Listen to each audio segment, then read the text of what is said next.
Here is the solution to a problem on domain and range, and this is from section 1.5, and this problem number 10. And here we're asked to find the domain and the range for this particular function. So you want to keep in mind that the domain, that's going to be the stretch of the graph across the x-axis, right? So if we look, the x-axis is the horizontal axis and the y-axis is the vertical axis. So as we take a look at this graph, we can see that the graph stretches on the x-axis from -3, right, which is here. But notice, since we have an open circle, we can't actually include that as a part of our graph.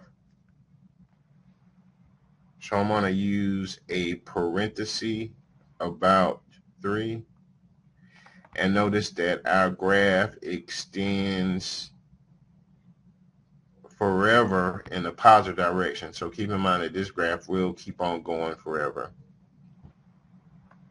So the domain for this function is going to be a comma, right? Because we have an open circle at -3 to positive infinity. And this is our domain.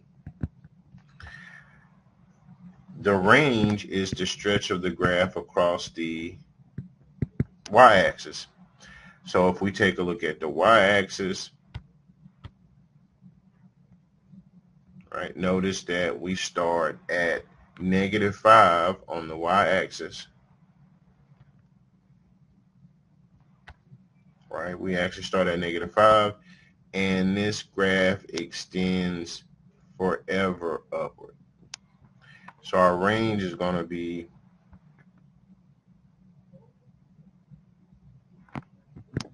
-5 to infinity.